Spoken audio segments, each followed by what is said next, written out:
are going to toss it right now to David Muir and Lindsay Davis. Tonight, the high-stakes showdown here in Philadelphia between Vice President Kamala Harris and former President Donald Trump. It is time. Their first face-to-face meeting in this presidential election, their first face-to-face meeting ever. A historic race for president upended just weeks ago. President Biden withdrawing after his last debate. Donald Trump now up against a new opponent. The candidates separated by the smallest of margins, essentially tied in the polls nationally and in the key battlegrounds, including right here in Pennsylvania, all still very much in play. The ABC News presidential debate starts right now. This is an ABC News special, the most consequential moment of this campaign. Kamala Harris. Together, we will chart a new way forward. Donald Trump. We will soon be a great nation again. Face to face, historic. The ABC News presidential debate. Here now, David Muir and Lindsay Davis. Good evening, I'm David Muir, and thank you for joining us for tonight's ABC News presidential debate. We want to welcome viewers watching on ABC and around the world tonight. Vice President Kamala Harris and President Donald Trump are just moments away from taking the stage in this unprecedented race for president. And I'm Lindsay Davis. Tonight's meeting could be the most consequential event of their campaigns, with Election Day now less than 2 months away. For Vice President Kamala Harris, this is her first debate since President Biden withdrew from the race on July 21st. Of course, that decision followed his debate against President Donald Trump in June. Since then, this race has taken on an entirely new dynamic. And that brings us to the rules of tonight's debate. 90 minutes with 2 commercial breaks. No topics or questions have been shared with the campaigns. The candidates will have 2 minutes to answer questions, and this is the clock. That's what they'll be seeing. 2 minutes for rebuttals and 1 minute for follow-ups, clarifications, or responses. Their microphones will only be turned on when it's their turn to speak. No pre-written notes allowed. There is no audience here tonight in this hall at the National Constitution Center. This is an intimate setting for 2 candidates who have never met. President Trump won the coin toss. He chose to deliver the final closing statement of the evening. Vice President Harris selected the podium to the right. So let's now welcome the candidates to the stage. Vice President Kamala Harris and President Donald Trump.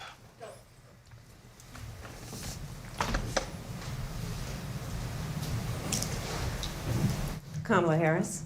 Let's have a good debate. Nice to see you. Have fun. Thank you. Welcome to you both. It's wonderful to have you. It's an honor to have you both here tonight. Good evening. We are looking forward to a spirited and thoughtful debate. So let's get started.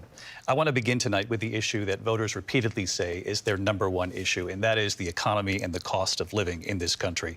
Vice President Harris, you and President Trump were elected 4 years ago, and your opponent on the stage here tonight often asks his supporters, are you better off than you were 4 years ago?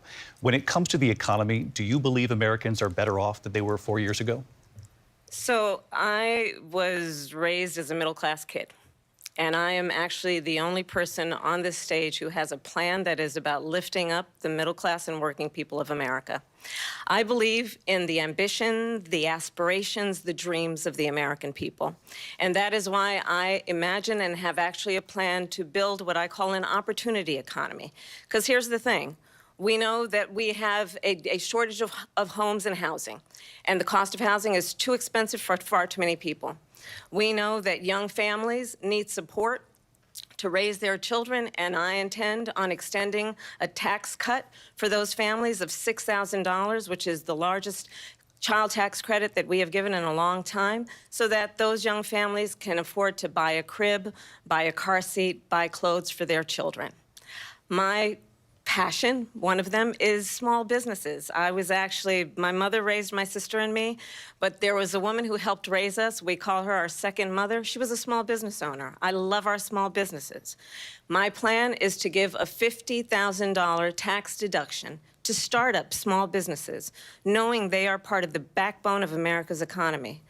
My opponent, on the other hand, his plan is to do what he has done before, which is to provide a tax cut for billionaires and big corporations, which will result in $5 trillion to America's deficit. My opponent has a plan that I call the Trump's sales tax, which would be a 20% tax on everyday goods that you rely on to get through the month. Economists have said that that Trump sales tax would actually result for middle-class families in about $4,000 more a year because of his policies and his ideas about what should be the backs of middle-class people paying for tax cuts for billionaires. President Trump, I'll give you 2 minutes. First of all, I have no sales tax. That's an incorrect statement. She knows that. We're doing tariffs on other countries. Other countries are going to finally, after 75 years, pay us back for all that we've done for the world. And the tariff will be substantial in some cases. I took in billions and billions of dollars, as you know, from China. In fact, they never took the tariff off because there was so much money they can't. It would totally destroy everything that they've set out to do. They're taking in billions of dollars from China and other places. They've left the tariffs on. When I had it, I had tariffs, and yet I had no inflation. Look, we've had a terrible economy because inflation has, which is really known as a country buster. It breaks up countries. We have inflation like very few people have ever seen before, probably the worst in our nation's history.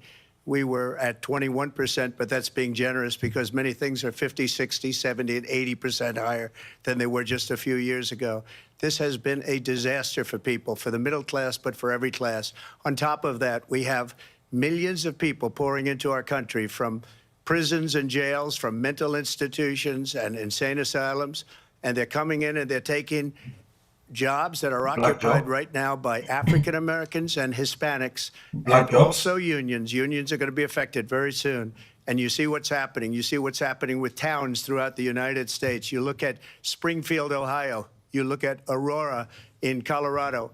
They are taking over the towns. They're taking over buildings. They're going in violently.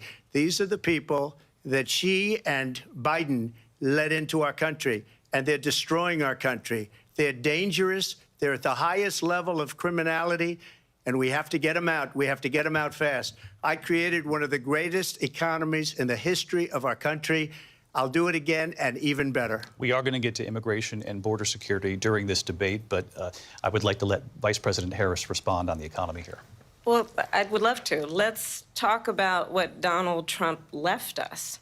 Donald Trump left us the worst unemployment since the Great Depression. Donald Trump left us the worst public health epidemic in a century. Donald Trump left us the worst attack on our democracy since the Civil War.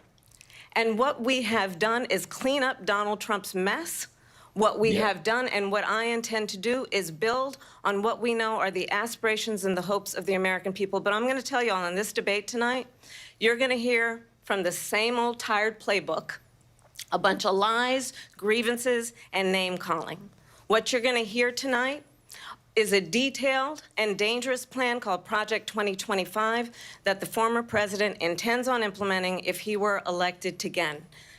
I believe very strongly that the American people want a president who understands the importance of bringing us together, knowing we have so much more in common than what separates us. And I pledge to you to be a president for all Americans. President Trump will give you a minute here to respond. Number one, I have nothing to do, as you know, and as she knows better than anyone, I have nothing to do with Project 2025. That's out there. I haven't read it. I don't want to read it purposely. I'm not going to read it. This was a group of people that got together. They came up with some ideas, I guess some good, some bad. But it makes no difference. I have nothing to do. Everybody knows I'm an open book. Everybody knows what I'm going to do. Cut taxes very substantially and create a great economy like I did before. We had the greatest economy. We got hit with a pandemic. And the pandemic was not since 1917, where 100 million people died, has there been anything like it. We did a phenomenal job with the pandemic. We handed them over a country where the economy and where the stock market was higher than it was before the pandemic came in. Nobody's ever seen anything like it. We made ventilators for the entire world. We got gowns, we got masks, we did things that nobody thought possible. And people give me credit for rebuilding the military. They give me credit for a lot of things, but not enough credit for the great job we did with the pandemic. But the only jobs they got were bounce back jobs. These were jobs bounced back, and it bounced back and it went to their benefit. But I was the one that created them. They know it, and so does everybody else. Vice President Harris, I'll let you respond. So Donald Trump has no plan for you. And when you look at his economic plan, it's all about tax breaks for the richest people. I am offering what I describe as an opportunity economy, and the best economists in our country, if not the world, have reviewed our relative plans for the future of America. What Goldman Sachs has said is that Donald Trump's plan would make the economy worse. Mine would strengthen the economy. What the Wharton School has said is Donald Trump's plan would actually explode the deficit. 16 Nobel laureates have described his economic plan as something that would increase inflation and by the middle of next year would invite a recession. You just have to look at where we are and where we stand on the issues. And I'd invite you to know that Donald Trump actually has no plan for you because he is more interested in defending himself than he is in looking out for you. That's just a soundbite. They gave her that to say. Look, I went to the Wharton School of Finance, and many of those professors, the top professors, think my plan is a brilliant plan. It's a great plan. It's a plan that's going to bring up our worth, our value as a country. It's going to make people want to be able to go and work and create jobs and create a lot of why did this not come out and say money for our country. And just to finish off, she doesn't have a plan. She copied Biden's plan, and it's like 4 sentences, like run, spot, run. 4 sentences that are just, oh, we'll try and lower taxes. She doesn't have a plan. Take a look at her plan. She doesn't have a plan. Mr. President, I do want to drill down on something you both brought up. The Vice President brought up your tariffs. You responded, and let's drill down on this, because your plan is what she calls is essentially a national sales tax. Your proposal calls for tariffs, as you pointed out here, on foreign imports across the board. You recently said that you might double your plan, imposing tariffs up to 20% on goods coming into this country. As you know, many economists say that with tariffs at that level, costs are then passed on to the consumer. Vice President Harris has argued it'll mean higher prices on gas, food, clothing, medication, arguing it costs the typical family nearly $4,000 a year. Do you believe Americans can afford higher prices because of tariffs? They're not going to have higher prices. What's going to have and who's going to have higher prices is China and all of the countries that have been ripping us off for years. I was the only president ever. China was paying us hundreds of billions of dollars, and so were other countries. And, you know, if she doesn't like them, they should have gone out and they should have immediately cut the tariffs. But those tariffs are there 3.5 years now under their administration. We are going to take in billions of dollars, hundreds of billions of dollars. I had no inflation, virtually no inflation. They had the highest inflation perhaps in the history of our country, because I've never seen a worse period of time. People can't go out and buy cereal or bacon or eggs or anything else.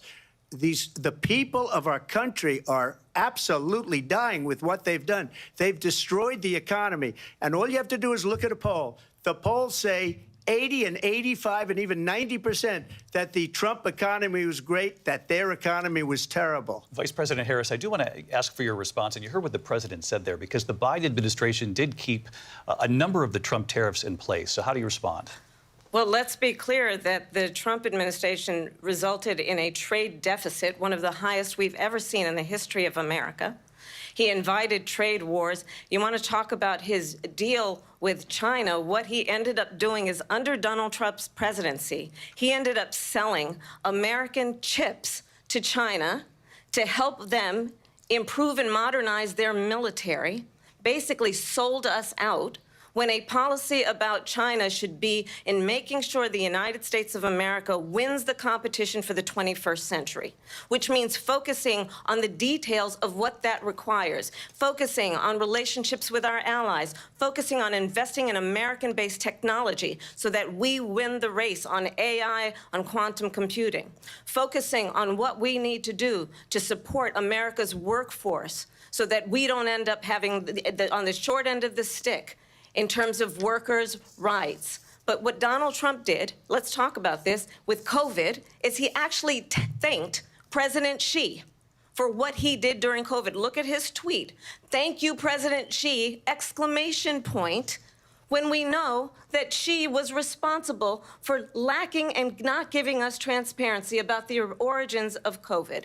President Trump, I'll let you respond. First of all, they bought their chips from Taiwan. We hardly make chips anymore because of philosophies like they have and policies like they have. I don't say her because she has no policy. Everything that she believed 3 years ago and 4 years ago is out the window. She's going to my philosophy now. In fact, I was going to send her a MAGA hat. She's gone to my philosophy. But if she ever got elected, she'd change it. And it will be the end of our country. She's a Marxist. Everybody knows she's a Marxist. Her father's a Marxist professor in economics, and he taught her well. But when you look at what she's done to our country, and when you look at these millions and millions of people that are pouring into our country monthly, where it's, I believe, 21 million people, not the 15 that people say, and I think it's a lot higher than the 21. That's bigger than New York State pouring in. And just look at what they're doing to our country. They're criminals. Many of these people coming in are criminals. And that's bad for our economy, too. You know, you mentioned before, we'll talk about immigration later. Well, bad immigration is the worst thing that can happen to our economy. They have, and she has, destroyed our country with policy that's insane. Almost policy that you'd say they have to hate our country. President Trump, thank you. Lindsay? I want to turn to the issue of abortion. President Trump, you've often touted that you were able to kill Roe v. Wade. Last year, you said that you were proud to be the most pro-life president in American history. Then last month, you said that your administration would be great for women and their reproductive rights. In your home state of Florida, you surprised many with regard to your 6-week abortion ban because you initially had said that it was too short. And you said, quote, I'm going to be voting that we need more than 6 weeks. But then the very next day, you reversed course and said you would vote to support the 6-week ban. Vice President Harris says that women shouldn't trust you on the issue of abortion because you've changed your position so many times. Therefore, why should they trust you? Well, the reason I'm doing that vote is because the plan is, as you know, the vote is, they have abortion in the 9th month. They even have, and you can look at the governor of West Virginia, the previous governor of West Virginia, not the current governor, who's doing an excellent job, but the governor before, he said the baby will be born and we will decide what to do with the baby. In other words, we'll execute the baby. And that's why I did that, because that predominates, because they're radical. The Democrats are radical in that. And her vice presidential pick, which I think was a horrible pick, by the way, for our country, because he is really out of it. But her vice presidential pick says abortion in the 9th month is absolutely fine. He also says execution after birth. It's execution, no longer abortion, because the baby is born, is okay. And that's not okay with me, hence the vote. But what I did is something for 52 years, they've been trying to get Roe v. Wade into the states.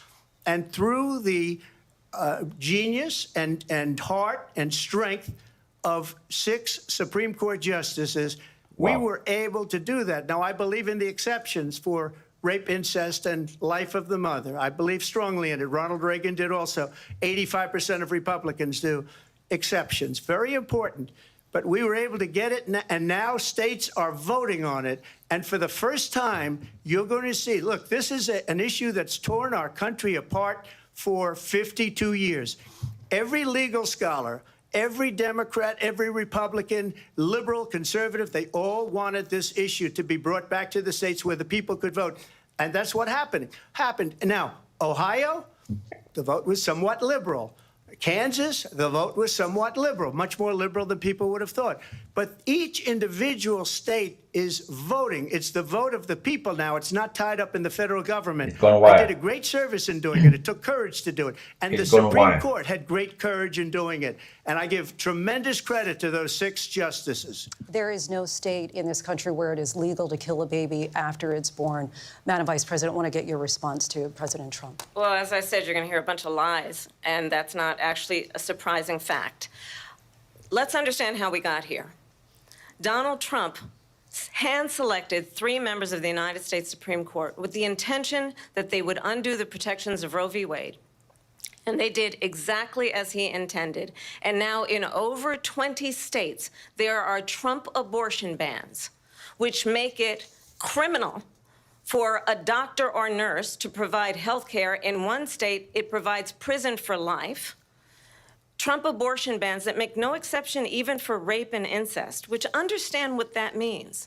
A survivor of a crime of violation to their body does not have the right to make a decision about what happens to their body next. That is immoral. And one does not have to abandon their faith or deeply held beliefs to agree. The government, and Donald Trump certainly, should not be telling a woman what to do with her body. I have talked with women around our country. You want to talk about this is what people wanted? Pregnant women who want to carry a pregnancy to term, suffering from a miscarriage, being denied care in an emergency room because the healthcare providers are afraid they might go to jail, and she's bleeding out in a car in the parking lot. She didn't want that. Her husband didn't want that. A 12 or 13-year-old survivor of incest being forced to carry a pregnancy to term. They don't want that. And I pledge to you, when Congress passes a bill to put back in place the protections of Roe v. Wade, as President of the United States, I will proudly sign it into law. But understand, if Donald Trump were to be reelected, he will sign a national abortion ban. Understand, in his Project 2025, there would be a national abortion, a monitor that would be monitoring your pregnancies, your miscarriages. I think the American people believe that certain freedoms, in particular the freedom to make decisions about one's own body, should not be made by the government. Thank you, Vice President Harris. Well, there she goes again. It's a lie. I'm not signing a ban, and there's no reason to sign a ban, because we've gotten what everybody wanted. Democrats, Republicans, and everybody else, and every legal scholar wanted it to be brought back into the states, and the states are voting. And it may take a little time, but for 52 years, this issue has torn our country apart, and they've wanted it back in the states. And I did something that nobody thought was possible. The states are now voting. What she says is an absolute lie.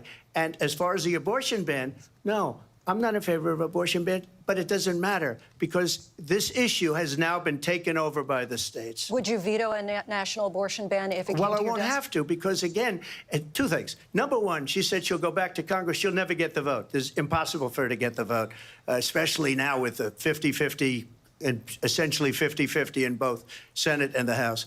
She's not going to get the vote. She can't get the vote. She won't even come close to it. So it's just talk. You know what it reminds me of? When they said they're going to get student loans terminated, and it ended up being a total catastrophe. The student loans, and then her, I think probably her boss, if you call him a boss, he spends all his time on the beach. But look, her boss went out and said, we'll do it again. We'll do it a different way. And he went out, got rejected again by the Supreme Court. So all these students got taunted with this whole thing about this whole idea, and how unfair that would have been. Part of the reason they lost to the millions and millions of people that had to pay off their student loans. They didn't get it for free, but they were saying it's the same way that they talked about that they talk about abortion. But if I could just get a yes or no, because your running mate, J.D. Vance, has said that you would veto it if it did come to your desk. Well, I didn't discuss it with J.D. In all fairness, J.D., and I don't mind if he has a certain view, but I think he was speaking for me, but I really didn't. Look, we don't have to discuss it, because she'd never be able to get it, just like she couldn't get student loans. They couldn't get student loans. They didn't even come close to getting student loans. They taunted young people and a lot of other people that had loans. They can never get this approved. So it doesn't matter what she says about going to Congress. Well, wonderful. Let's go to Congress. Do it. But the fact is that for years, they wanted to get it out of Congress and out of the federal government. And we did something that everybody said couldn't be done. And now you have a vote of the people on abortion. Vice President Harris, I want to give you your time to respond, but I do want to ask, would you support any restrictions on a woman's right to an abortion? I absolutely support reinstating the protections of Roe v. Wade. And as you rightly mentioned, nowhere in America is a woman carrying a pregnancy to term and asking for an abortion. That is not happening. It's insulting to the women of America. And understand what has been happening under Donald Trump's abortion bans. Couples who pray and dream of having a family are being denied IVF treatments. What is happening in our country? Working people, working women who are working 1 or 2 jobs, who can barely afford childcare as it is, have to travel to another state to get on a plane sitting next to strangers to go and get the health care she needs. Barely can afford to do it, and what you are putting her through is unconscionable. And the people of America have not, the majority of Americans believe in a woman's right to make decisions about her own body, and that is why in every state where this issue has been on the ballot, in red and blue states both, the people of America have voted for freedom. And this Vice emotion President is Excuse going me, I to have win. to respond. Another lie. It's another lie. I have been a leader on IVF, which is fertilization. The IVF, I have been a leader. In fact, when they got a very negative decision on IVF from the Alabama courts, I saw the people of Alabama and the legislature 2 days later voted it in. I've been a leader on it. They know that, and everybody else knows it. I have been a leader on fertilization, IVF. And the other thing, you should ask, will she allow abortion in the 8th month, 9th month, 7th month? Come on. Okay, would Who you does do a that? push up the 9 month? Why don't you ask her Why- that question? why don't you That's answer the the problem. question, would you because veto? under Roe v. Wade, Answer the question, would you veto? you could do abortions in the 7th month, the 8th month, the 9th That's month, not true. and probably after birth. Just look at the After former birth, governor of Virginia. The governor of Virginia said, we put the baby aside, and then we determine what we want to do with the baby. President Trump, thank you. We're going to turn now to immigration and border security. We know it's an issue that's important to are you Republicans, leaving that Democrats, one voters unchecked? across the board in this country. Nobody is Vice going to President abort a Harris, child after you were 9 tasked by months, President after the Biden baby with is getting to born. the root Who is causes going to of do that? migration from Central America. We know that illegal border crossings reached a record high in the Biden administration. This past June, President Biden imposed tough new asylum restrictions. We know the numbers since then have dropped significantly. But my question to you tonight is, why did the administration wait until 6 months before the election to act? And would you have done anything differently from President Biden on this? So I'm the only person on this stage who has prosecuted transnational criminal organizations for the trafficking of guns, drugs, and human beings. And let me say that the United States Congress, including some of the most conservative members of the United States Senate, came up with a border security bill which I supported. And that bill would have put 1,500 more border agents on the border to help those folks who are working there right now overtime, trying to do their job. It would have allowed us to stem the flow of fentanyl coming into the United States. I know there are so many families watching tonight who have been personally affected by the surge of fentanyl in our country. That bill would have put more resources to allow us to prosecute transnational criminal organizations for trafficking in guns, drugs, and human beings. But you know what happened to that bill? Donald Trump got on the phone, called up some folks in Congress, and said, kill the bill. And you know why? Because he'd prefer to run on a problem instead of fixing a problem. And understand, this comes at a time where the people of our country actually need a leader who engages in solutions, who actually addresses the problems at hand. But what we have in the former president is someone who would prefer to run on a problem instead of fixing a problem. And I'll tell you something, he's going to talk about immigration a lot tonight, even when it's not the subject that is being raised. And I'm going to actually do something really unusual, and I'm going to invite you to attend one of Donald Trump's rallies, because it's a really interesting thing to watch. You will see during the course of his rallies, he talks about fictional characters like Hannibal Lecter. He will talk about windmills cause cancer. And what you will also notice is that people start leaving his rallies early out of exhaustion and boredom. And I will tell you, the one thing you will not hear him talk about is you. You will not hear him talk about your needs, your dreams, and your desires. And I'll tell you, I believe you deserve a president who actually puts you first, and I pledge to you that I will. Vice President Harris, thank you. President Trump, on that point, I want to get your response. Well, I would like to respond. Let me just ask, though, why did you try to kill that bill, and successfully so, that would have put thousands of additional agents and officers on the border? First, let me respond as to the Please. rallies. She said people start leaving. People don't go to her rallies. There's no reason to go. And the people that do go, she's bussing them in and paying them to be there, and then showing them in a different light. So she can't talk about that. People don't leave my rallies. We have the biggest rallies, the most incredible rallies in the history of politics. That's because people want to take their country back. Our country is being lost. We're a failing nation. And it happened 3.5 years ago. And what's going on here, you're going to end up in World War III, just to go into another subject. What they have done to our country by allowing these millions and millions of people to come into our country, and look at what's happening to the towns all over the United States. And a lot of towns don't want to talk. It's not going to be Aurora or Springfield. A lot of towns don't want to talk about it because they're so embarrassed by it. In Springfield, they're eating the dogs, the people that came in. Oh, they're come on. eating the cats. They're eating. Come on. They're eating the pets of the people that live there. And this is what's happening in our country, and it's a shame. As far as rallies are concerned, as far as the reason they go is they like what I say. They want to bring our country back. They want to make America great again. It's a very simple phrase, make America great again. She's destroying this country, and if she becomes president, this country doesn't have a chance of success. Not only success, we'll end up being Venezuela on steroids. I just want to clarify here. You bring up Springfield, Ohio, and ABC News did reach out to the city manager there. He told us there have been no credible reports of specific claims of pets being harmed, injured, or abused by individuals within the immigrant community. Well, I've seen people on television. Let me just say here, this is people on television say my dog was taken and used for food. So maybe he said that, and maybe that's a good thing to say for a city manager. I'm not taking this from television. But the people on television saying their dog was eaten by the people that went there. Again, the Springfield city manager says there's no evidence of that. Vice President Harris, I'll let you respond to the rest of what you've heard.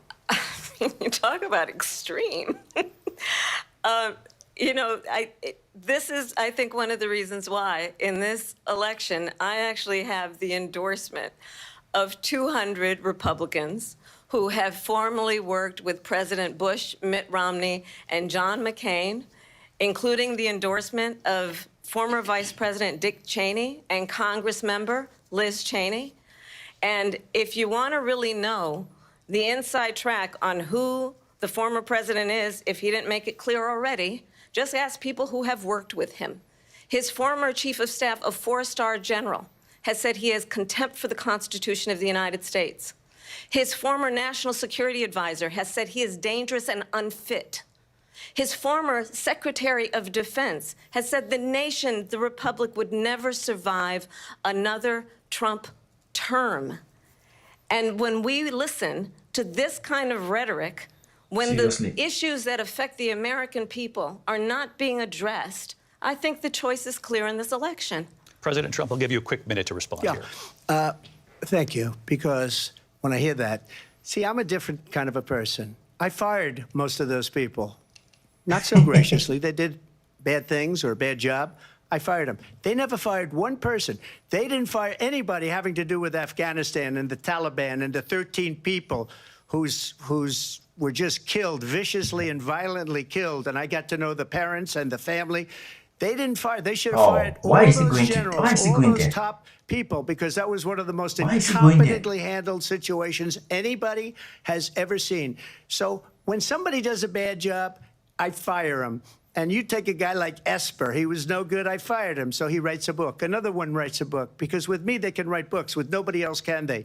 But because they you are have full done of shit. such a poor job. And they never fire anybody. Look at the economy. Look at the inflation. They didn't fire any of their economists. They have the same people. That's a good way not to have books written about you. But just to finish, I got more votes than any Republican in history by far.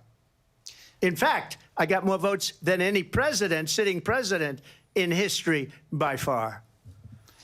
Let me continue on immigration. It was what you wanted to talk about earlier, so let's get back to your deportation proposal that the vice president has reacted to as well.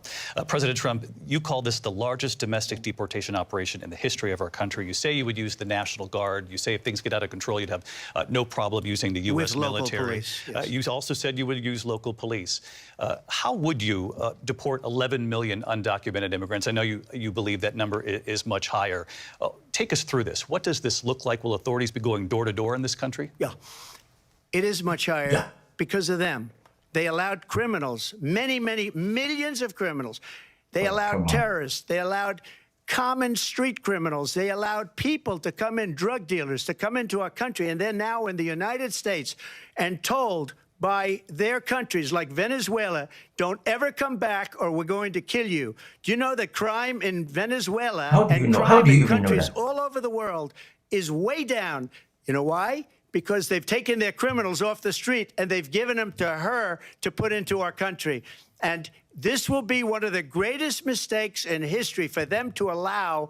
And I think they probably did it because they think they're going to get votes, but it's not worth it. Get vote? Because they're destroying the fabric of our country by what they've done. There's never been anything done like this at all. They've destroyed the fabric of our country. Millions of people let in. And all fabric over of the your country world, is a constitution crime is that you down wanted all to over the world except here. destroy. Crime here is up and through The fabric roof, of your country is a despite their peaceful fraudulent transfer statements of that they power. made.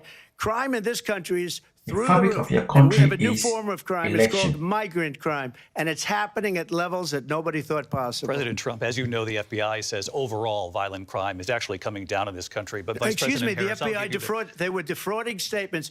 They didn't include the worst cities. They didn't include the cities with the worst crime. It was a fraud, just like their number of 818,000 jobs that they said they created turned out to be a fraud. President Trump, thank you. I'll let you respond, Vice President Harris. Well, I think this is so rich, coming from someone who has been prosecuted for national security crimes, economic crimes, election interference, has been found liable for sexual assault, and his next big court appearance is in November at his own criminal sentencing. And let's be clear, where each person stands on the issue of what is important about respect for the rule of law and respect for law enforcement. The former vice president called for defunding federal law enforcement, 45,000 agents, get this, on the day after he was arraigned on 34 felony counts. So let's talk about what is important in this race. It is important that we move forward, that we turn the page on this same old tired rhetoric and address the needs of the American people, address what we need to do about the housing shortage, which I have a plan for, address what we must do to support our small businesses, address bringing down the price of groceries. But frankly, the American people are exhausted with this same old tired playbook. Vice President Harris, thank you. Excuse me. Every one of those cases was started by them against their political opponent. And I'm winning most of them, and I will win the rest on appeal. And you saw that with the decision that came down just recently from the Supreme Court. I'm winning most of them. But those are cases, it's called weaponization. Never happened in this country. They weaponized the Justice Department. Every one of those cases was involved with the DOJ, from Atlanta and Fani Willis to the Attorney General of New York and the DA in New York. Every one of those cases. And then they say, oh, he's a criminal. They're the ones that made them go after me. By the way, Joe Biden was found essentially guilty on the documents case. And what happened in my documents case? They said, oh, that's the toughest of them all. A complete and total victory. 2 months ago, it was thrown out. It's weaponization, and they used it, and it's never happened in this country. They used it to try and win an election. They're fake cases. President Trump, thank you. A really quick response here, Vice President Harris, on this notion of weaponization of the Justice Department. Well, let's talk about extreme and understand the context in which this election in 2024 is taking place. The United States Supreme Court recently ruled that the former president would essentially be immune from any misconduct if he were to enter the White House again. Understand, this is someone who has openly said he would terminate, I'm quoting, terminate the Constitution of the United States, that he would weaponize the Department of Justice against his political enemies. Someone who has openly expressed disdain for members of our military. Understand what it would mean if Donald Trump were back in the White House with no guardrails, because certainly we know now the court won't stop him. We know J.D. Vance is not going to stop him. It's up to the American people Vice President to stop Harris, him. thank you. Lindsay? Vice President Harris, in your last run for president. This is the one that weaponized, not me. She weaponized. I probably took a bullet to the head because of the things that they say about me. They talk about democracy. I'm a threat to democracy. They're the threat to democracy with a fake Russia investigation that went nowhere. We have a lot to get to. Lindsay? Vice President Harris, in your last run for president, you said you wanted to ban fracking. Now you don't. You wanted mandatory government buyback programs for assault weapons. Now your campaign how is she going to says answer you this don't. one? You supported decriminalizing border crossings. Now you're taking a harder line. I know you say that your values have not changed. So then why have so many of your policy positions changed? So my values have not changed, and I'm going to discuss every at least every point that you've made. But in particular, let's talk about fracking because we're here in Pennsylvania. I made that very clear in 2020. I will not ban fracking. I have not banned fracking as Vice President of the United States. And in fact, I was the tie-breaking vote on the Inflation Reduction Act, which opened new leases for fracking. My position is that we have got to invest in diverse sources of energy so we reduce our reliance on foreign oil. We have had the largest increase in domestic oil production in history because of an approach that recognizes that we cannot over-rely on foreign oil. As it relates to my values, let me tell you, I grew up a middle-class kid raised by a hardworking mother who worked and saved and was able to buy our first home when I was a teenager. The values I bring to the importance of home ownership, knowing not everybody got handed $400 million on a silver platter and then filed bankruptcy 6 times, is a value that I bring to my work to say we are going to work with the private sector and home builders to increase 3 million homes, increase by 3 million homes by the end of my first term. My work that is related to having a friend when I was in high school who was sexually assaulted by her stepfather. And my focus then on protecting women and children from violent crime is based on a value that is deeply grounded in the importance of standing up for those who are most vulnerable. My work that is about protecting Social Security and Medicare is based on long-standing work that I have done, protecting seniors from scams. My values have not changed. And what is important is that there is a president who actually brings values and a perspective that is about lifting people up and not beating people down and name-calling. The true measure of the leader is the leader who actually understands the strength is not in beating people down, it's in lifting people up.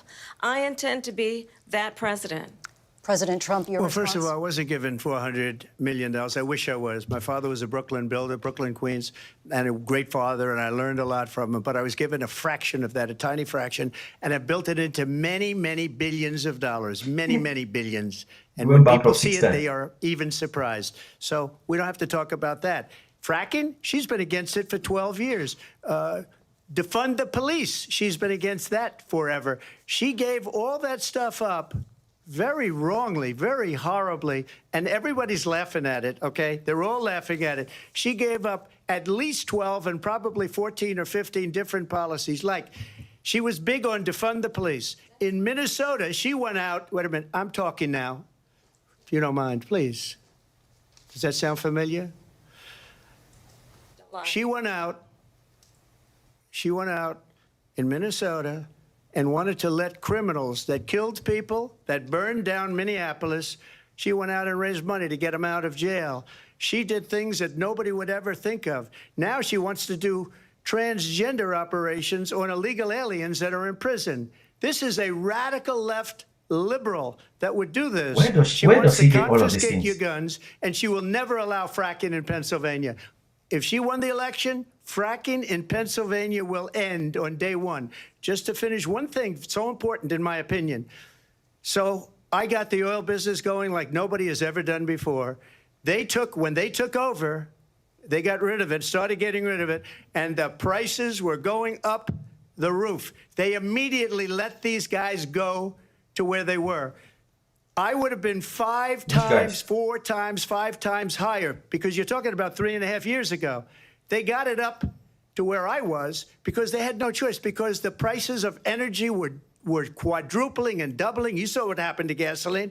So they said, let's go back to Trump. But if she won the election, the day after that election, they'll go back to destroying our country, and oil will be dead, fossil fuel will be dead, we'll go back to windmills, and we'll go back to solar, where they need a whole desert to get some energy to come out of. You ever see a solar plant? By the way, I'm a big fan of solar, but they take 400, 500 acres of what is he even talking about? Trump, we have a These lot are of not good issues things that for we the have to get environment, to. as she We're out of time. understands. Thank you. Lindsay, thank you. We have an election in just 56 days. And I want to talk about the peaceful transfer of power, which, of course, we all know is a cornerstone of our democracy, and the role of a president in a moment of crisis. Mr. President, on January 6th, you told your supporters to march to the Capitol. You said you would be right there with them. The country and the world saw what played out at the Capitol that day, the officers coming under attack. Aides in the West Wing say you watched it unfold on television off the Oval Office.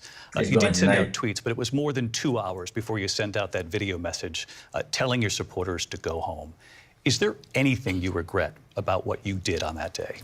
You just said a thing that isn't covered. Peacefully and patriotically, I said during my speech, not later on. Peacefully and patriotically.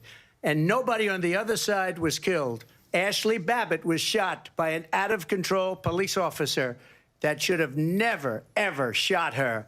It's a disgrace. But we didn't do this group of people that have been treated so badly. I ask, what about all the people that are pouring into our country and killing people that she allowed to pour in? She was the border czar, remember that. She was the border czar. She doesn't want to be called the border czar because she's embarrassed by the border. In fact, she said at the beginning, oh, I'm surprised you're not talking about the border yet. That's because she knows what a bad job they've done. What about those people? When are they going to be prosecuted? When are these people from countries all over the world, not just South America, they're coming in from all over the world, David, all over the world. And crime rates are down all over the world because of it. But let me just when are those, David, when are those people going to be prosecuted? When are the people that burned down Minneapolis going to be prosecuted? Or in Seattle? They went into Seattle. They took over a big percentage of the city of Seattle. When are those people going to be prosecuted? But let me just ask you. You might ask her that question. You were the president. You were watching it unfold on television. It's a very simple question as we move forward toward another election. Is there anything you regret about what you did on that day? Yes or no? I had nothing to do with that other than they asked me to make a speech. I showed up for a speech. I said, I think it's going to be big. I went to Nancy Pelosi and the mayor of Washington, D.C., and the mayor put it back in writing, as you know. I said, you know, this is going to be a very big rally or whatever you want to call it. And again, it wasn't done by me. It was done by others. I said, I'd like to give you 10,000 National Guard or soldiers. They rejected me. Nancy Pelosi rejected me. It was just 2 weeks ago, her daughter has a tape of her saying she is fully responsible for what happened. They want to get rid of that tape. It would have never happened if Nancy Pelosi and the mayor of Washington did their jobs.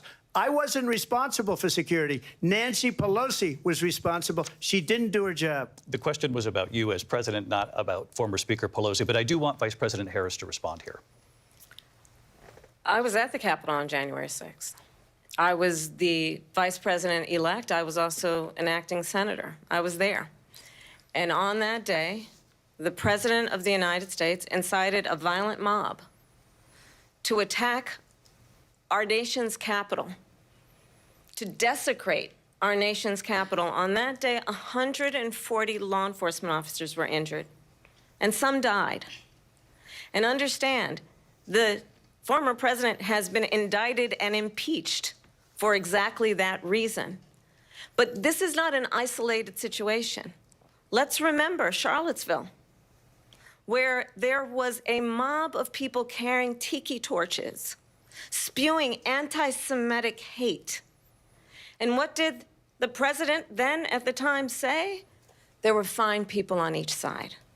Let's remember that when it came to the Proud Boys, a militia, the president said, the former president said, stand back and stand by. So for everyone watching who remembers what January 6th was, I say, we don't have to go back. Let's not go back. We're not going back. It's time to turn the page. And if that was a bridge too far for you, well, there is a place in our campaign for you to stand for country, to stand for our democracy, to stand for rule of law, and to end the chaos, and to end the approach that is about attacking the foundations of our democracy because you don't like the outcome. And be clear on that point. Donald Trump, the candidate, has said in this election there will be a bloodbath if this and the outcome of this election is not to his liking. Let's turn the page on this. Let's not go back. Let's chart a course for the future and not go backwards to the past. Let me just follow up here. It was a different term, and it was a term that related to energy because they have destroyed our energy business. That was where bloodbath was. Also, on Charlottesville, that story has been, as you would say, debunked. Laura Ingraham, Sean Hannity, Jesse, all of these people, they covered it. If they go an extra sentence, they will see it was perfect. It was debunked in almost every newspaper, but they still bring it up, just like they bring 2025 up. They bring all of this stuff up. I ask you this. You talk about the Capitol. Why are we allowing these millions of people to come through on the southern border? How come she's not doing anything? And I'll tell you what I would do, and I would be very proud to do it. I would say we would both leave this debate right now. I'd like to see her go down to Washington, D.C. during this debate because we're wasting a lot of time. Go down to, because she's been so bad, it's so ridiculous. Go down to Washington, D.C. and let her sign a bill to close up the border because they have the right to do it. They don't need bills. They have the right to do it. The President of the United States, you'll get him out of bed. You'll wake him up at 4 o'clock in the afternoon. Right. You'll say, come on down to the office. Let's sign a bill. If he signs a bill that the border is closed, all he has to do is say it to the Border Patrol, who are phenomenal. If they do that, the border is closed. Mr. Those President, people are killing many people, unlike J6. We talked immigration here tonight. I do want to focus on this next issue to both of you because it really brings us this into focus, truth in these times that we're living in. Mr. President, for 3.5 years after you lost the 2020 election, you repeatedly falsely claimed that you won, many times saying you won in a landslide. In the past couple of weeks leading up to this debate, you have said, quote, you lost by a whisker, that you, quote, didn't quite make it, that you came up a little bit short. I said that? Are you now acknowledging that you lost in 2020? No, I don't acknowledge that at all. But I you said did that say sarcastically. That. You know that. Oh, We said, we lost by a whisker. That was said sarcastically. Look, there's so much proof. All you have to do is look at it. And they should have sent it back to the legislatures for approval. I got almost 75 million votes, the most votes any sitting president has ever gotten. I was told if I got 63, which was what I got in 2016, you can't be beaten. The election, people should never be thinking about an election as fraudulent. We need two things. We need walls, and we have to have it. We have to have borders, and we have to have good elections. Our elections are bad. And a lot of these illegal immigrants coming in, they're trying to get them to vote. They can't even speak English. They don't even know what country they're in practically. And these people are trying to get them to vote. And that's why they're allowing them to come into our country. I did watch all of these pieces of video. I didn't detect the sarcasm, lost by a whisker. We didn't quite make it. And we should just point out here as clarification, and you know this, you and your allies, 60 cases in front of many judges, many of them Republican. No judge looked at it. And said they said we didn't have standing. That's the other thing.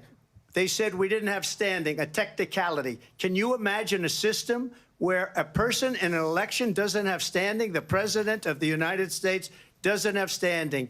That's how we lost. If you look at the facts, and I'd love to have you'll do a special on it.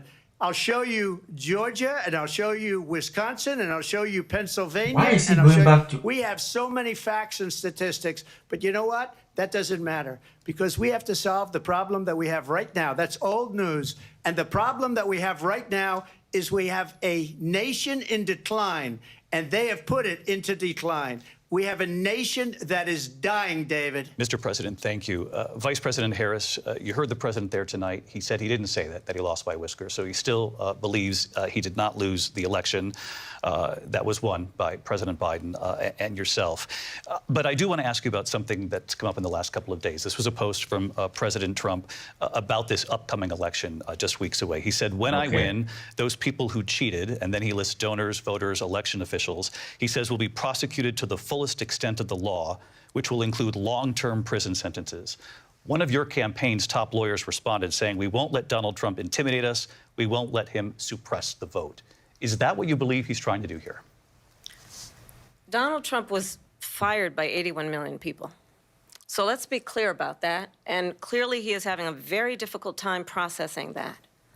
But we cannot afford to have a president of the United States who attempts, as he did in the past, to upend the will of the voters in a free and fair election. And I'm going to tell you that I have traveled the world as Vice President of the United States, and world leaders are laughing at Donald Trump. I have talked with military leaders, some of whom worked with you, and they say you're a disgrace. And when you then talk in this way in a presidential debate and deny what over and over again are court cases you have lost because you did, in fact, lose that election, it leads one to believe that perhaps we do not have in the candidate to my right the temperament or the ability to not be confused about fact. That's deeply troubling, and the American people deserve better. I'll give you 1 minute to respond, Mr. President. Let me just say about world leaders.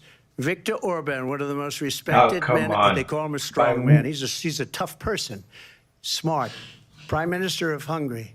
They said, why is the whole world blowing up? 3 years ago, it wasn't. Why is it blowing up?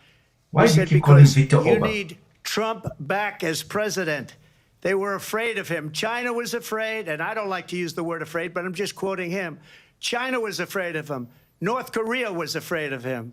Look at what's going on with North Korea, by the way. He said Russia was afraid of him. I ended the Nord Stream 2 pipeline, and Biden put it back on day one, but he ended the XL pipeline. The XL pipeline in our country, he ended that. But he let the Russians build a pipeline going all over Europe and heading into Germany, the biggest pipeline in the world. Look, Viktor Orban said it. He said the most respected, most feared person is Donald Trump. We had no problems when Trump was president, but when this weak, pathetic man that you saw at a debate just a few months ago, that if he weren't in that debate, he'd be running instead of her. She got no votes. He got 14 million votes. What you did, you talk about a threat to democracy. He got 14 million votes, and they threw him out of office. And you know what? I'll give you a little secret. He hates her. He can't stand her. But he got 14 million votes. They threw him out. She got 0 votes. And when she ran, she was the first one to leave because she failed. And now she's running. I don't understand it, but I'm okay with it because your time is I think up. we're going to do very well. We've got a lot more to get to. Turning now Yes. to the Israel-Hamas war and Come hostages on. who are still being held, Americans among them. Vice President Harris, in December, you said, quote, Israel has a right to defend itself, but you added, quote, it matters how, saying international humanitarian law must be respected. Israel must do more to protect innocent civilians. You said that 9 months ago. Now an estimated 40,000 Palestinians are dead. Nearly 100 hostages remain. Just last week, Prime Minister Benjamin Netanyahu said there's not a deal in the making.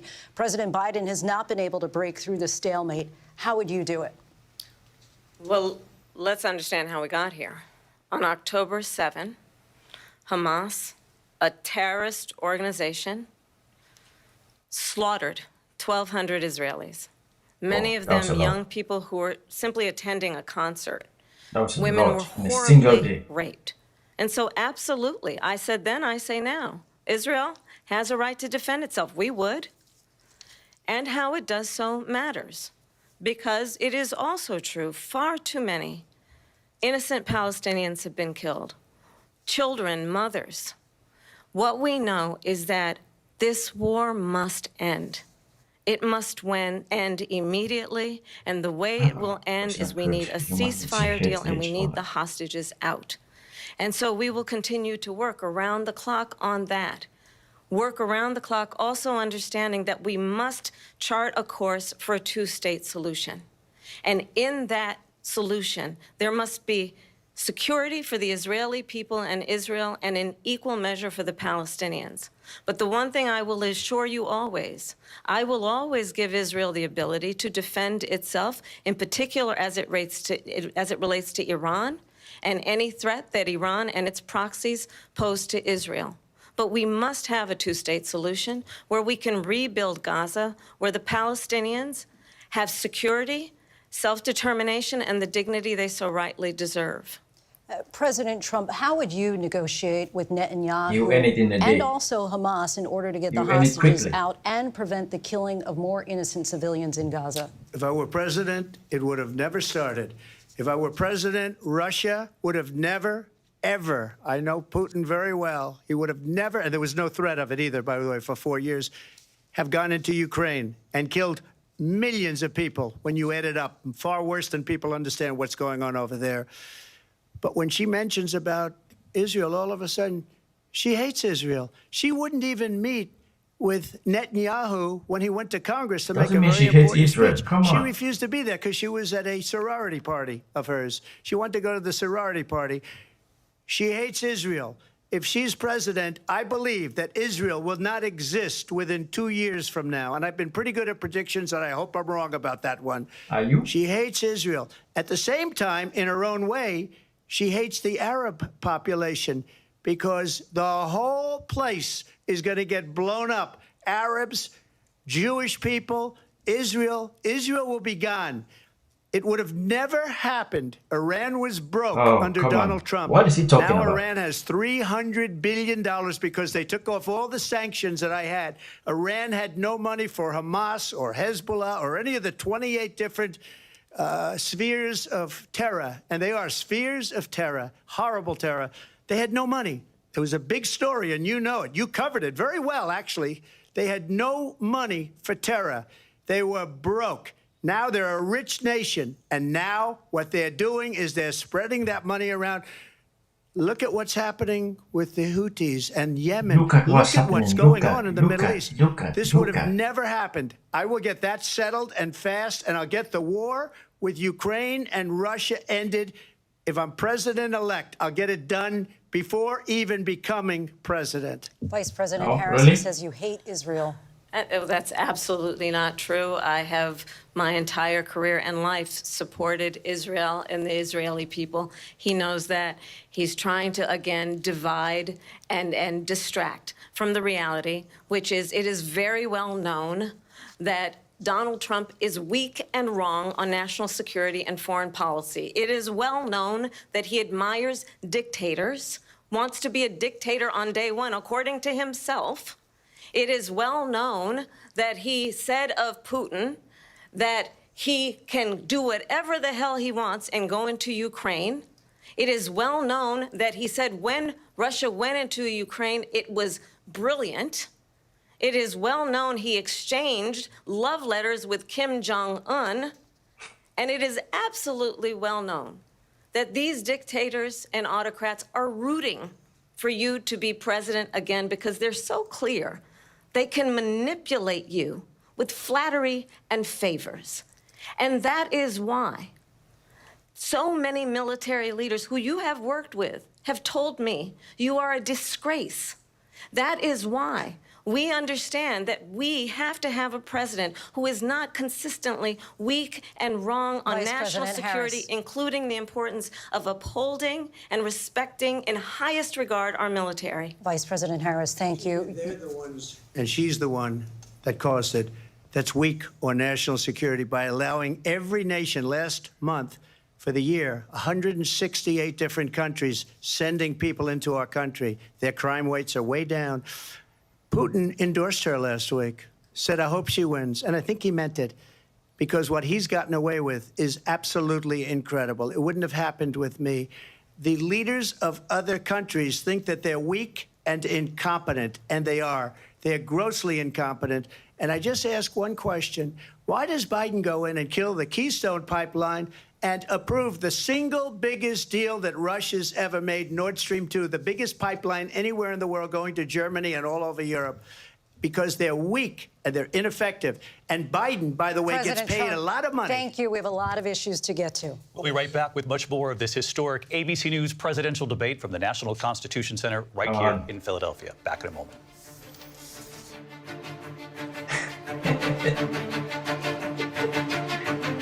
The Come on, ABC Grandpa. News You could have presidential relaxed. debate will continue Enjoy your after life. this. Enjoy your grandkids.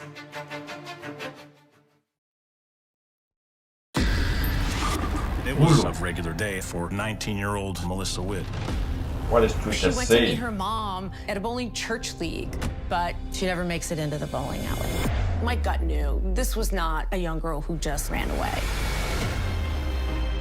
New information, pools of blood were found by detectives. I'd just love to have her back more than anything in the world. It is a heart-wrenching day for the family of Melissa Witt. Police found the body in the Ozark National Forest. You had several suspects. All these kinds of leads. A known serial killer in your area. Could he be involved? We're actually finding key evidence that could have slipped through the cracks. You're looking for that game-changing piece. Her last hours on this earth were probably the most horrific a person can experience. This beautiful young girl. Police will find out what happened. At Wit's End, the hunt for a killer, only on Hulu. Baywatch is a fantasy. When you hear that theme song, it was a wild time, and I was a wild chick. Jason Momoa exploded. Carmen was a bombshell. Pamela Anderson was an icon. I'm really proud of everything I've done. Almost. Baywatch was a whirlwind of epic highs and bitter lows. Everyone likes to watch sexy things. You're 24. He's 54. Yeah. It just seemed like I had met my soulmate. You fired 4 times.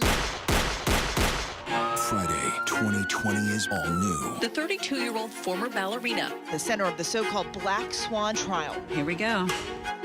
You haven't spoken out before. Why did you decide to talk now? The stunning all-new 2020 premieres Friday at 9/8 Central on ABC. Hey, good morning, America. Good morning, America. Good morning, America. Are you ready? Covering the biggest events in the country right now. There's a lot going on here this morning. You don't just see it, you feel it. I'm in. I'm in. I'm in too. I'll be here. I am here and so happy. I'm in. I'm in too. Michael, George, Clara, Ginger.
You're streaming ABC News Live.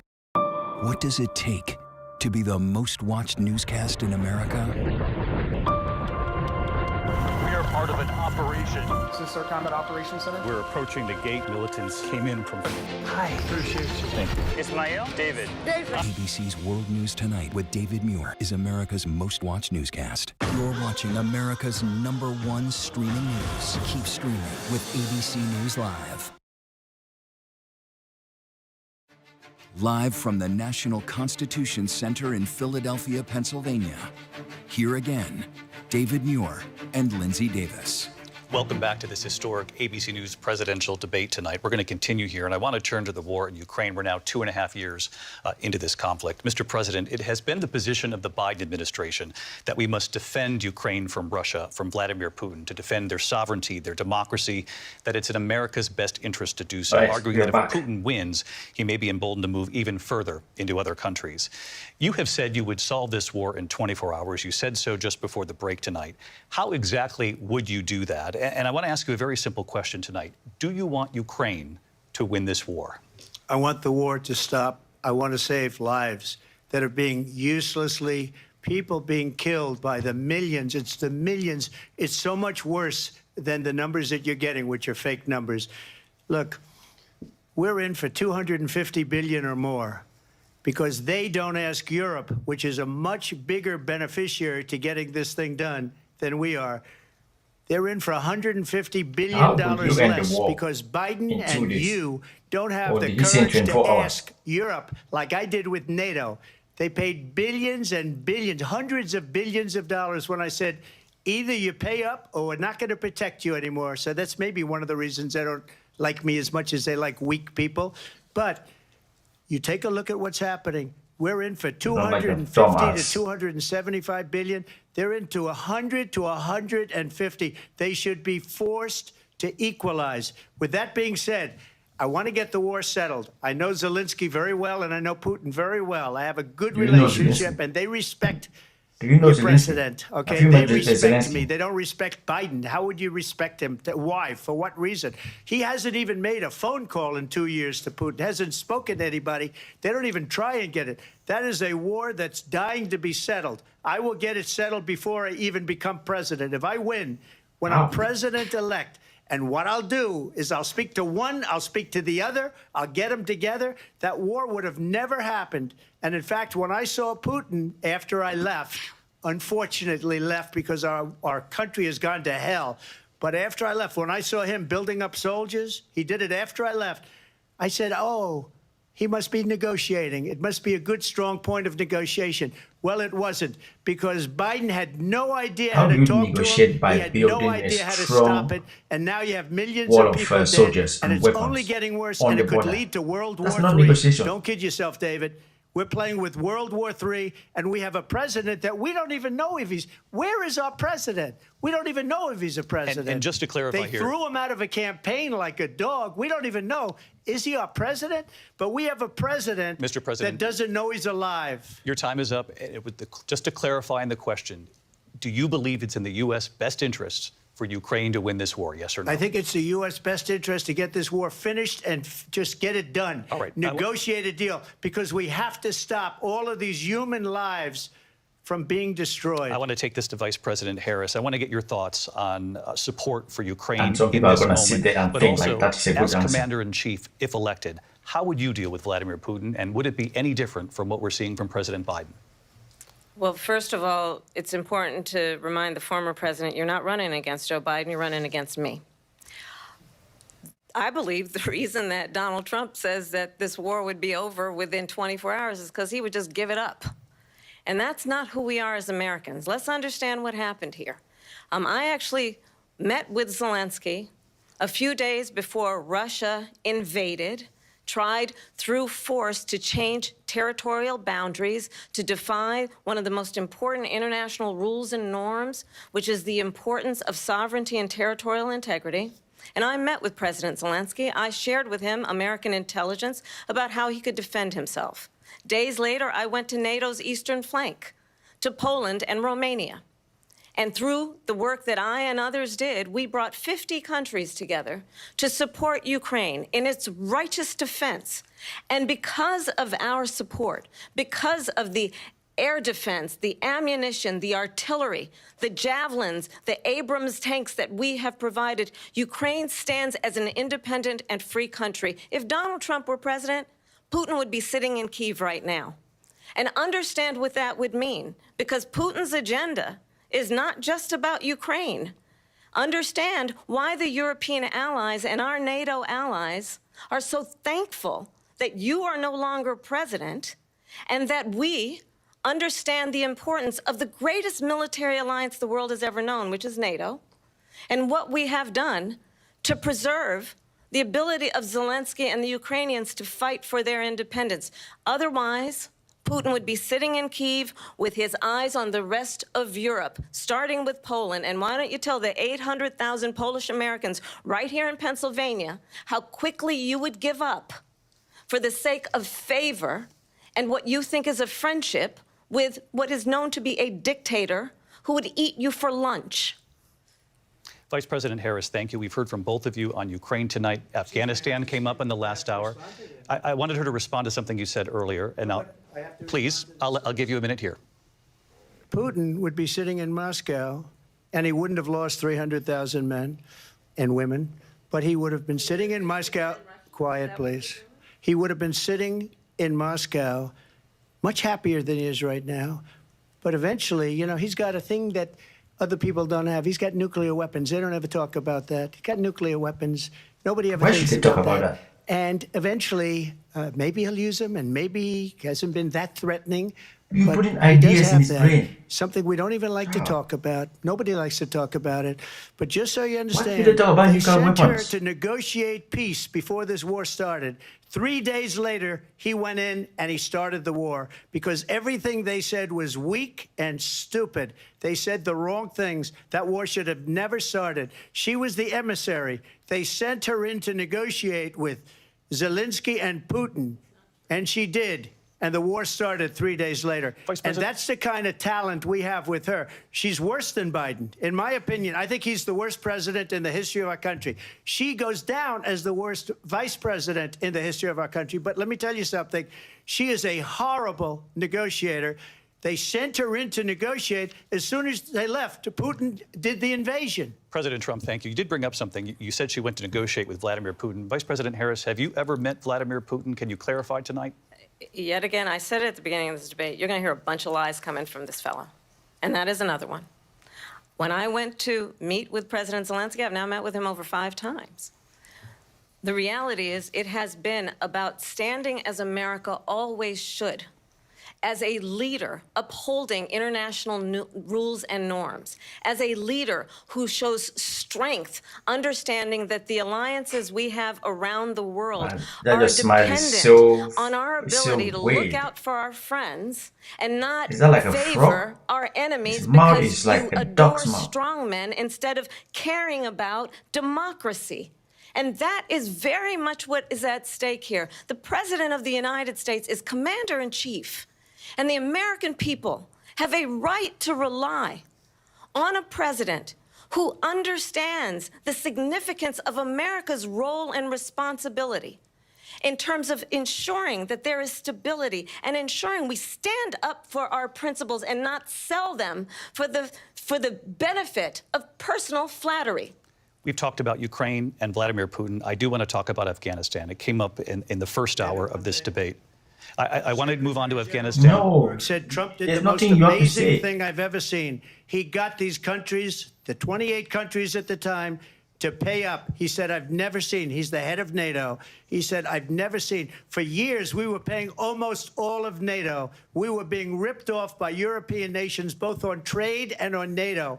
I got them to pay up by saying one of the statements you made before, if you don't pay, we're not going to protect you. President Otherwise, Trump. we would have never gotten it. He said it was one of the most incredible jobs that he's ever seen done. Thank you. I want to turn to Afghanistan. It came up in the first hour of the debate, and we witnessed a poignant moment today on Capitol Hill, honoring the soldiers who died in the chaotic withdrawal from Afghanistan. I do want to ask the Vice President, do you believe you bear any responsibility in the way that withdrawal played out? Well, I will tell you, I agreed with President Biden's decision to pull out of Afghanistan. 4 presidents said they would, and Joe Biden did. And as a result, America's taxpayers are not paying the $300 million a day we were paying for that endless war. And as of today, there is not one member of the United States military who is in active duty in a combat zone in any war zone around the world, the first time this century. But let's understand how we got to where we are. Donald Trump, when he was president, negotiated one of the weakest deals you can imagine. He calls himself a deal maker. Even his national security advisor said it was a weak, terrible deal. And here's how it went down. He bypassed the Afghan government. He negotiated directly with a terrorist organization called the Taliban.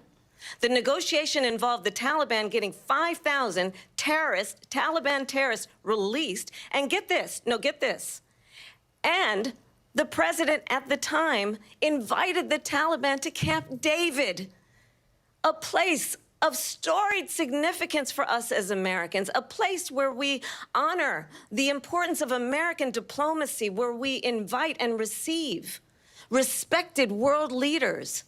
And this former president, as president, invited them to Camp David because he does not, again, appreciate the role and responsibility of the President of the United States to be commander-in-chief with a level of respect.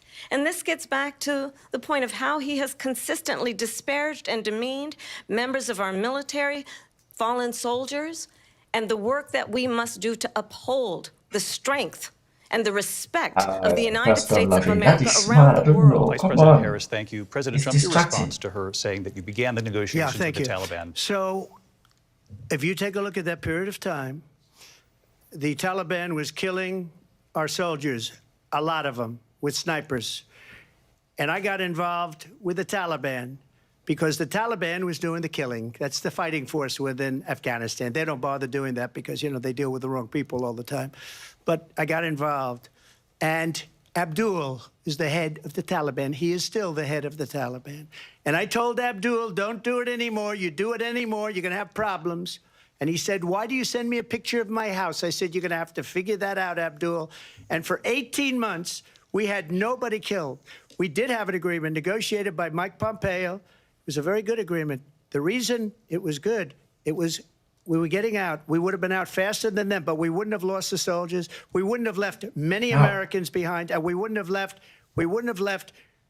$85 billion worth of brand new, beautiful military equipment behind. And just to finish, they blew it. The agreement said you have to do this, and they didn't do it.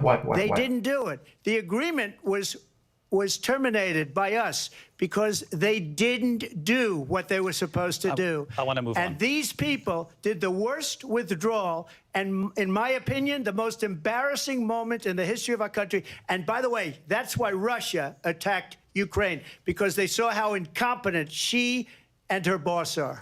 President Trump, thank you.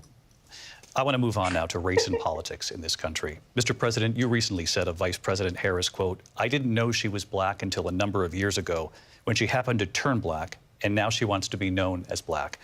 I want to ask a bigger picture question here tonight. Why do you believe it's appropriate to weigh in on the racial identity of your opponent? I don't, and I don't care. I don't care what she is. I don't care. You make a big deal out of something. I couldn't care less. Whatever she wants to be is okay with me. But those were your words, so I'm asking... I don't know. I mean, all I can say is I read where she was not black, that she put out, and I'll say that. And then I read that she was black, and that's okay. Either one was okay with me. That's up to her. That's up to her. Vice President Harris, your thoughts on this? I think it's, I mean, honestly, I think it's a tragedy that we have someone who wants to be president who has consistently, over the course of his career, attempted to use race to divide the American people. You know, I do believe that the vast majority of us know that we have so much more in common than what separates us, and we don't want this kind of approach that is just constantly trying to divide us, and especially by race. And let's remember how Donald Trump started. He was land, he owned buildings, and he was investigated because he refused to rent property to black families. Let's remember, this is the same individual who took out a full-page ad in the New York Times calling for the execution of 5 young black and Latino boys who were innocent, the Central Park 5.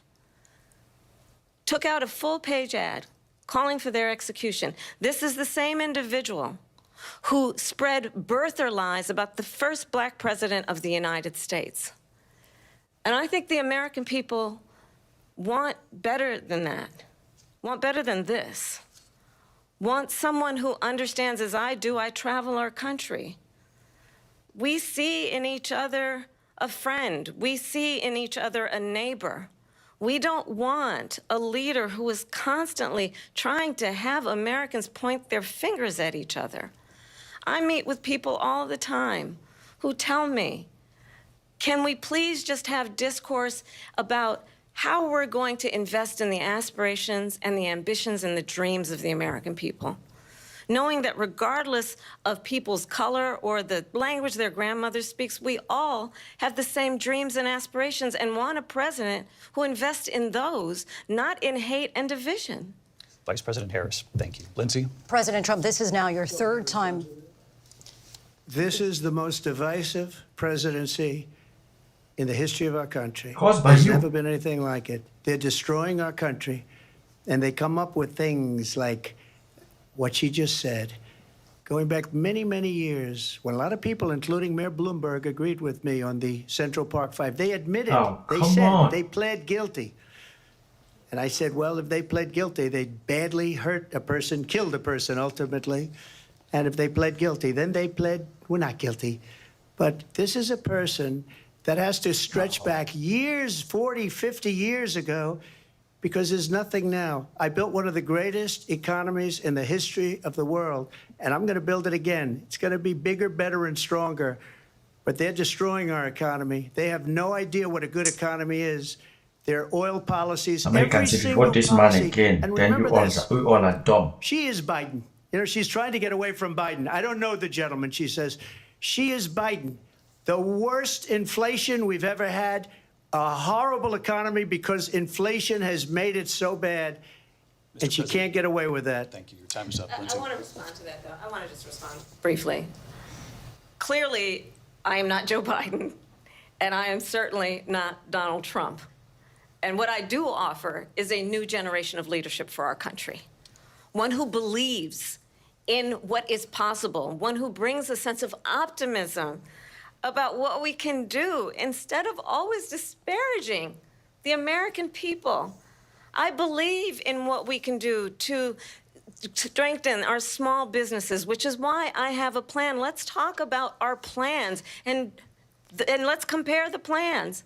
I have a plan to give startup businesses $50,000 tax deduction, to pursue their ambitions, their innovation, their ideas, their hard work. I have a plan, $6,000 for young families for the first year of your child's life, to help you in that most critical stage of your child's development. I have a plan that is about allowing people to be able to pursue what has been fleeting in terms of the American dream by offering a help with down payment of $25,000 down payment assistance for first-time home buyers.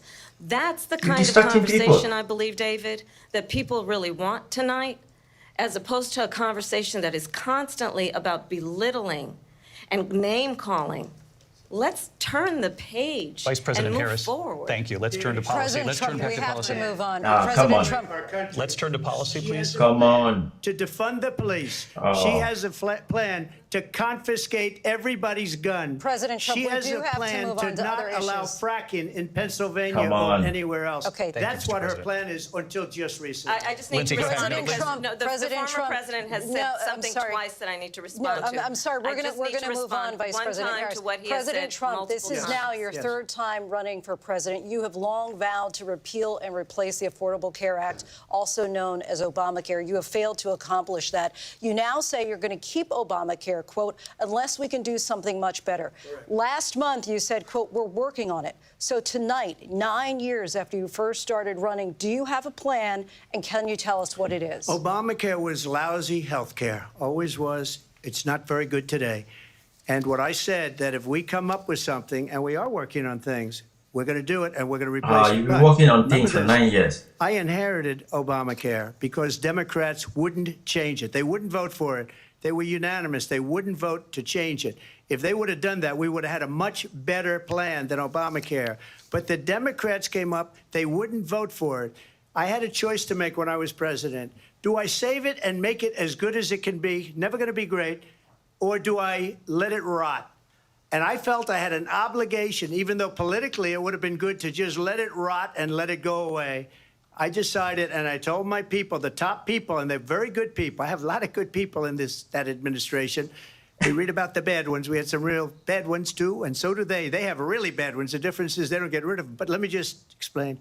I had a choice to make. Do I save it and make it as good as it can be, or do I let it rot?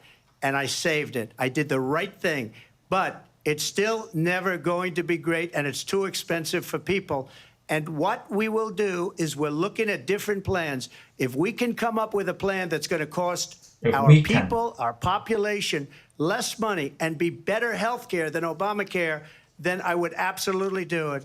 But until then, I'd run it as good as it can be run. So just a yes or no, you still do not have a plan?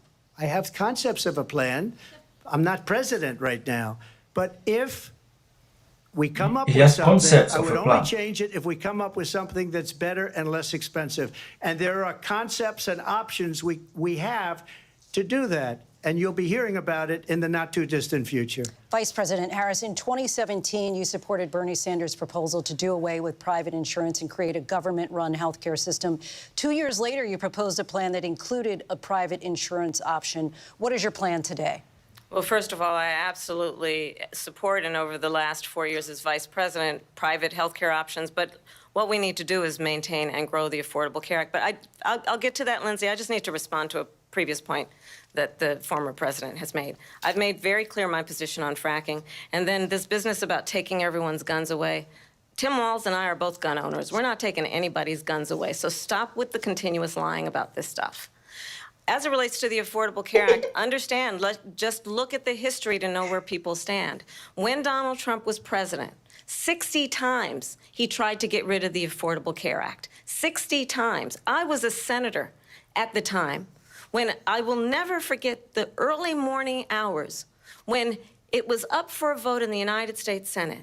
And the late, great John McCain, who you have disparaged as being, you don't like him, you said, at the time because he got caught. He was an American hero. The late, great John McCain, I will never forget that night, walked onto the Senate floor and said, no, you don't. No, you don't. No, you don't get rid of the Affordable Care Act. You have no plan. And what the Affordable Care Act has done is eliminate the ability of insurance companies to deny people with pre-existing conditions. I don't have to tell the people watching tonight, you remember what that was like? Remember when an insurance company could deny if a child had asthma, if someone was a breast cancer survivor, if a grandparent had diabetes? And thankfully, as I've been vice president, and we, over the last 4 years, have strengthened the Affordable Care Act, we have allowed, for the first time, Medicare to negotiate drug prices on behalf of you, the American people. Donald Trump said he was going to allow Medicare to negotiate drug prices. He never did. We did. And now we have capped the cost of insulin at $35 a month. Since I've been vice president, we have capped the cost of prescription medication for seniors at $2,000 a year. And when I am president, we will do that for all people, understanding that the value I bring to this is that access to health care should be a right and not just a privilege of those who can afford it. And the plan has to be to strengthen the Affordable Care Act, not get rid of it, Vice President prologue Harris, thank in terms you. of where Donald Trump stands on that. I want to move to an issue that's important for a lot of... You made a mistake. Number one, John McCain fought Obamacare for 10 years. But it wasn't only him. It were all of the Democrats that kept it going. Obamacare wasn't there and for you know 10 what? years. We can do much better than Obamacare, much less money. But she won't improve private insurance for people, private medical insurance. That's another thing she doesn't want to get. People are paying privately for insurance that have worked hard and made money, and they want to have private. She wants everybody to be on government insurance where you wait 6 months for an operation that you need immediately. President Trump, thank you. We have another issue that we'd like to get to that's important for a number of Americans, in particular younger voters, and that's climate change. President Trump, with regard to the environment, you say that we have to have clean air and clean water. Vice President Harris, you call climate change an existential threat. The question to you both tonight is, what would you do to fight climate change? And Vice President Harris, we'll start with you. 1 minute for you each. Well, the former president had said that climate change is a hoax. And what we know is that it is very real. You ask anyone who lives in a state who has experienced these extreme weather occurrences, who now is either being denied home insurance or it's being jacked up. You ask anybody who has been the victim of what that means in terms of losing their home, having nowhere to go. We know that we can actually deal with this issue. The young people of America care deeply about this issue. And I am proud that as vice president over the last 4 years, we have invested $1 trillion in a clean energy economy, while we have also increased domestic gas production to historic levels. We have created over 800,000 new manufacturing jobs while I have been vice president. We have invested in clean energy to the point that we are opening up factories around the world. Donald Trump said he was going to create manufacturing jobs. He lost manufacturing jobs. And I'm also proud to have the endorsement of the United Auto Workers and Sean Fain, who also know that part of building a clean energy economy includes investing in American-made products, American automobiles. It includes growing what we can do around American manufacturing and opening up auto plants, not closing them like happened under Donald Trump. Vice President Harris, thank you. That didn't happen under Donald Trump. Let me just tell you, they lost 10,000 manufacturing jobs this last month. It's going, they're all leaving. They're building big auto plants in Mexico, in many cases owned by China. They're building these massive plants, and they think they're going to sell their cars into the United States because of these people. What they have given to China is unbelievable. But we're not going to let that. We'll put tariffs on those cars so they can't come into our country, because they will kill the United Auto Workers and any auto worker, whether it's in Detroit or South Carolina or any other place. What they've done to business and manufacturing in this country is horrible. We have nothing because they refuse. You know, Biden doesn't go after people because supposedly China paid him millions of dollars. He's afraid to do it. Between him and his son, they get all this money from Ukraine. They get all this money from all of these different countries. And then you wonder, why is he so loyal to this one, that one, Ukraine, China? Why is he? Why did he get $3.5 million from the mayor of Moscow's wife? Why did she pay him $3.5 million? This is a crooked administration, and they're selling our country down the tubes. President Trump, thank you. Thank you. We'll be right back with closing statements from both of our candidates. An historic night, this ABC News presidential debate from Philadelphia. Back in a moment. There was no pushback. There was a little bit of a pushback. The ABC News presidential debate will continue after this. Baywatch is a fantasy. Baywatch was sexy.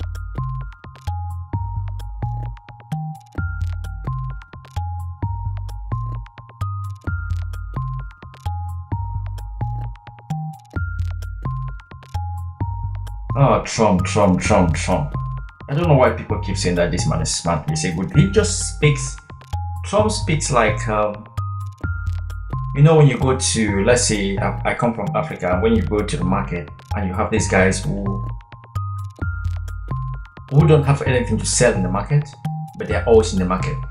Those guys who always have stories to tell, but the stories doesn't make sense, but they can eloquently and clearly tell that story, but the stories never make sense. Or those people who are always drunk, and when they are drunk, that's when they start telling stories. They can talk and talk and talk, and nothing they say makes sense. That is Donald Trump. He's asked a question. He's going to travel from Mombasa to Lagos, from Lagos to Yaoundé, from Yaoundé to Kigali, Kigali to Moscow, but he's not actually going to answer the question. But he's going to say loads of confusing words that doesn't make sense, sentences that doesn't make sense. He's just going to talk and talk and talk and talk. And the best part is that smile. Is that a smile? Or he makes these funny, weird faces. And when they say he's weird, he's going to say, no, I'm not weird. They are the ones who are weird. We are just normal people. Those faces are not normal faces. I don't know if he's trying to be sexy, because, you know, remember he said he is better looking than VP Kamala Harris. So maybe he's trying to show her the better looking face. It's not working. That face is just funny. Alright, closing remarks. Get ready, America, every Friday. The hottest Too far. Come on, guys. It's almost time for me to go to bed. Got a big session tomorrow. Got a busy day tomorrow, but nobody has to sleep. It doesn't matter if you are an American. It doesn't matter if you're voting. This man, Donald Trump, has been running the world for the past Since 2016, he's been running the world. He's been on our phones, our television screens, on our laptops, so we have to listen to this debate. We have to understand the mindset of the wannabe dictator. Relationship like between Harry and William today? Trump, What did people start to say? You look great. if he was a normal person, I told the kids, I said, he's I'm not not going to let you normal. eat breakfast Trump is. until you get your chores done. He's not. She If talks you about imagine tough love you and a harsh boss, punishment. somebody coming to your I think Scott Peterson To your murdered his wife and company. his child. Prove me wrong. to ask for a job, Church accepted abuse? Yep, that's him. and he Ready? has the amount of cases, charges that Donald Trump has. The most watched season yet. Just imagine somebody sending the scene to you. You have no idea. You read his name, By you now, Google his name, the and you all-new see all the season charges on this his name. September, only on Will you Hulu. even If you were coming care of to age read in that the scene? 1980s, the Brat Pack was That here belongs at to the the center trash. of your cultural awareness. But But Donald for Trump- those of us experiencing it from the inside, the Brat Pack Donald was Trump- something very different.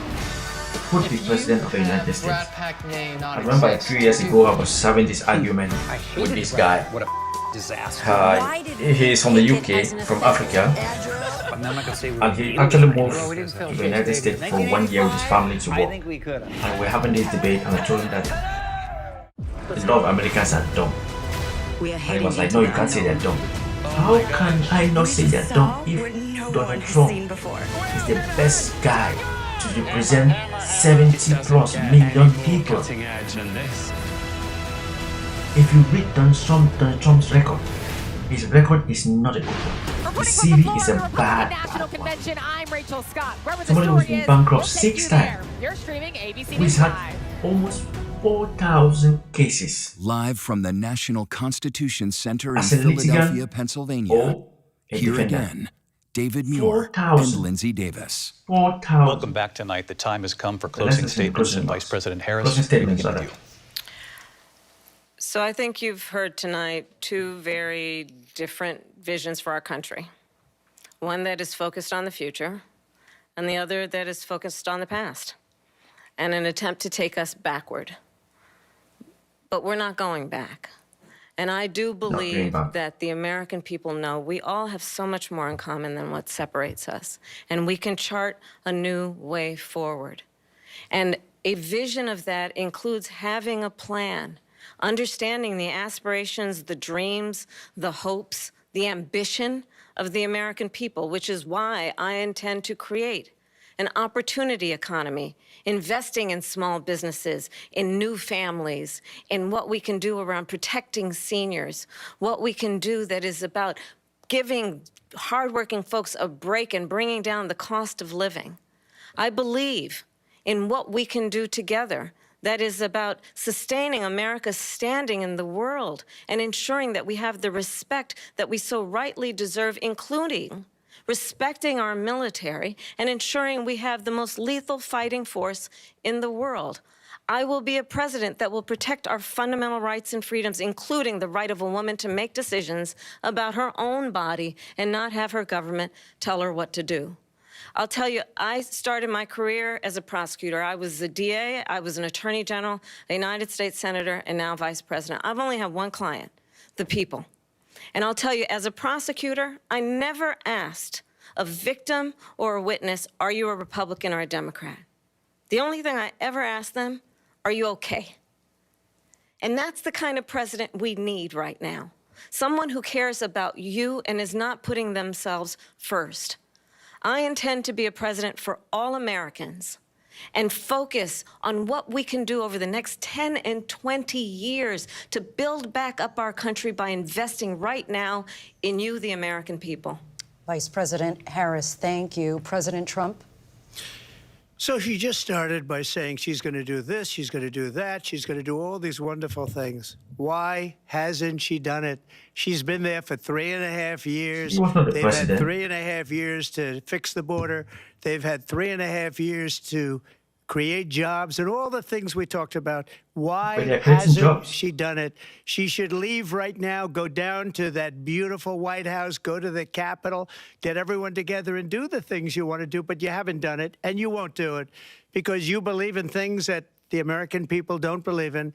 You believe in things like We're not going to frack. We're not going to take fossil fuel. We're not going to do things that are going to make this country strong, whether you like it or not. Germany tried that, and within 1 year, they were back to building normal energy plants. We're not ready for it. We can't sacrifice our country for the sake of bad vision. But I just ask one simple question. Why didn't she do it? We're a failing nation. Not the president. We're a nation that's in serious decline. We're being laughed at all over the world. All over the world, they're laughed. I know the leaders very well. They're coming to see me. They call me. We're laughed at all over the world. They don't understand what happened to us as a nation. We're not a leader. We don't have any idea what's going on. We have wars going on in the Middle East. We have wars going on with Russia and Ukraine. We're going to end up in a third world war, and it'll be a war like no other because of nuclear weapons, the power of weaponry. I rebuilt our entire military. She gave a lot of it away to the Taliban. She gave it to Afghanistan. What these people have done to our country, and maybe toughest of all, is allowing millions of people to come into our country. Many of them are criminals, and they're destroying our country. The worst president, the worst vice president in the history of our country. President Trump, thank you. And that is our ABC News presidential debate from here in Philadelphia at the National Constitution Center. I'm Lindsay Davis. And I'm David Muir. Thank you for watching here in the U.S. and all over the world, and from all of us here at ABC News. Good night. Was that it for Trump? Closing remark? And we are here live on ABC with our post-debate comments. I'm Martha Raddatz. It was a lively debate from the economy to abortion to Afghanistan. They had it all, and it was historic, John Carl, fiery. Wow. Wow. Wow. That was quite a debate. And I'm Jonathan Carl here with, of course, Mary Bruce and Rachel Scott. Our reporters across the news division have been updating our live blog, looking at some of the allegations made back and forth, doing fact checks. You can find all of that on abcnews.com. But I would like to replay the moment at the very start of this debate, because it was quite a moment. The handshake. And if you look, Harris. Let's have a good debate. Thank you. I mean, quite a moment, first of all, because we hadn't seen a handshake. We hadn't seen a handshake in a long time. She initiated that one. And yeah, she did. I mean, not only did she initiate it, she walked over to him and sought him out, put the hands out, and also made the first words. And probably had a plan if he hadn't put his hand out either. Interesting. So more at the bottom line, what did you think? I think clearly what Kamala Harris wanted to do was be the candidate of hope, the candidate of the future. Donald Trump seemed angry within 4 minutes. I think we saw him going from very serious at the beginning, never really anyway, seemed fellas, to look at her. that is it for me. To I better go and just sleep. angry. I've got I mean, to be really up in yelling 3 hours' time. at some points, trying to make. I would like to read your comments about the debate. Who was the winner of the debate? I know who won the debate. Kamala Harris was calm. Plans on either side of that. She was. Despite those questions over and over Anyway, again. we will talk what after. you had was that Guys, optic. You had fantastic Kamala day. Harris looking over. See you guys on another episode again of and again TV and React. again. And The if you microphones can't, were please muted when they weren't speaking. subscribe to my Many channel. times she didn't Comment. need a microphone. You watched American, Donald this is your Trump election. get mad, Comment. and scowl Let's go. through Let's things. make it fun. And, you know, Peace. John, we were all talking leading up to this.